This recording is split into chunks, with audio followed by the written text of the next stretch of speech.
আমাদের মাঝে ইতিমধ্যে উপস্থিত হয়েছে আজকের এই মাহফিলের সম্মানিত প্রধান মেহমান নারায়ণগঞ্জ ৪ সংসদীয় আসনের মাননীয় সংসদ সদস্য জনাব অ্যাডভোকেট আব্দুল্লাহ আল আমিন। আমি আজকের এই অনুষ্ঠানে প্রধান মেহমানের বক্তব্য পেশ করার জন্য মাননীয় সংসদ সদস্য অ্যাডভোকেট আব্দুল্লাহ আল আমিনকে অনুরোধ করছি। আসসালামু আলাইকুম ওয়া রাহমাতুল্লাহ। তার আগ মুহূর্ত এখন তো বেশি কথা বলার কিছু নাই, আমরা দোয়া করব। মঞ্চে আসলে আমি বসতে পারতেছি না, কিন্তু আমি ফেসিস্টদের দোষরদের এখানে দেখার কারণে আমি বসতে পারতেছি না, কিন্তু আমি আমার আত্মীয়দের সম্মানে এখানে এসেছি। আমি দোয়া চাই, আপনারা সবাই আমার জন্য দোয়া করবেন। আসসালামু আলাইকুম ওয়া রাহমাতুল্লাহ।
আজকে বিকালে বিসিক শিল্প নগরীতে একটি ইফতার মাহফিলের আয়োজন করেছিল বিসিক শিল্প মালিকদের নিয়ে।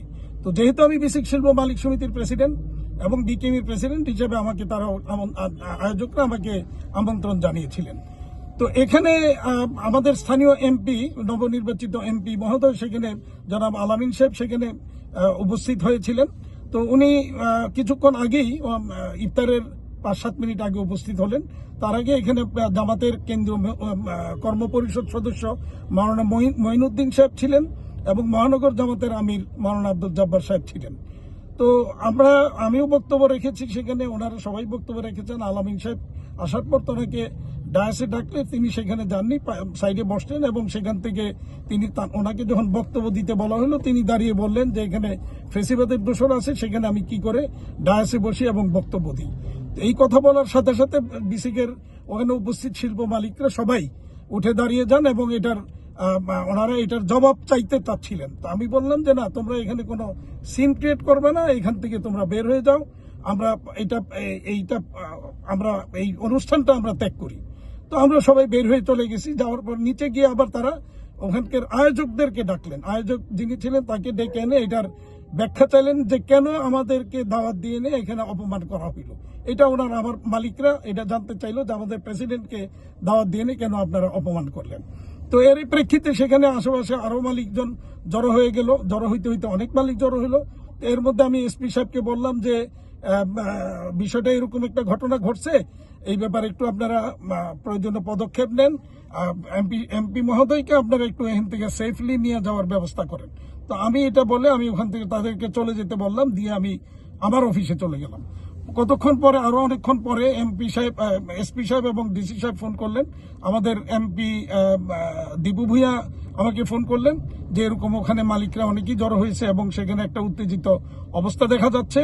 তো আমি তখন আমার বিসিক শিল্প মালিক সমিতির ভাইস প্রেসিডেন্ট, তারপরে নিটিং ওনার অ্যাসোসিয়েশনের প্রেসিডেন্ট এবং বিকেএমির ভাইস প্রেসিডেন্ট সহ আমার ওখানে যারা উপস্থিত সবাইকে আবার পাঠালাম। এডিশনাল এসপি সাহেব সেখানে ছিলেন, অনেকে অনুরোধ করলাম যে আপনারা সবাই যান, গিয়া মালিকদেরকে সরিয়ে দিয়ে তার এমপি মহোদয়কে এখান থেকে সেফ এক্সিট দেওয়ার ব্যবস্থা করেন।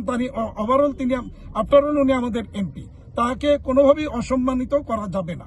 তখন ওনারা গিয়ে ওখান থেকে তাকে সেফ এক্সিট দেওয়ার ব্যবস্থা করলেন, সেখানে আর কোনো রকমের অসুবিধা হয়নি। আপনারা জানেন যে 11 দলীয় জোটের শরিক দল হিসেবে তাদের ইনভাইটেশনে আমি ওখানে গিয়েছি।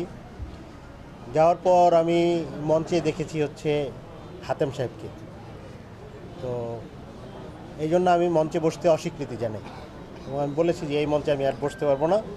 তখন ইফতারের একদম পূর্ব মুহূর্ত 1-2 মিনিট আছে, এই জন্য আমি একটা চেয়ারে বসেছি বাইরে।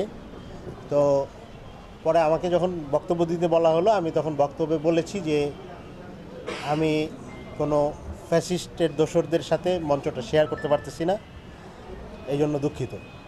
এটা বলার পরেই হট্টগোল করে হাতিম সাহেব তার লোকবল নিয়ে বেরিয়ে যান। তো এই পর্যন্ত কোনো সমস্যা ছিল না। পরবর্তীতে আমরা ইফতার করি, ইফতার করে বেরোয়ার সময় আমাদের নেতাকর্মীরা আমাদেরকে বলে যে নিচে হচ্ছে হাতিম সাহেবের আহ্বানে বেশ কিছু লোকজন আসছে যারা মব করতেছেন এবং তারা হচ্ছে আমাদের উপর হামলার হুমকি দিচ্ছে।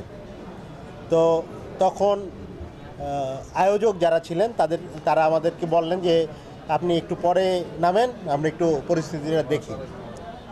এর মধ্যে আমরা দেখেছি যে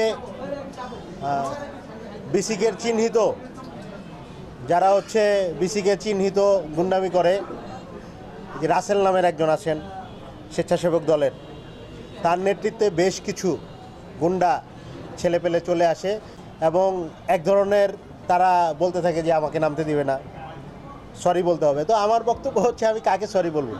ফ্যাসিস্টের একটা দোসরকে তো সরি বলার কিছু নাই, সরি বলতে হবে তার।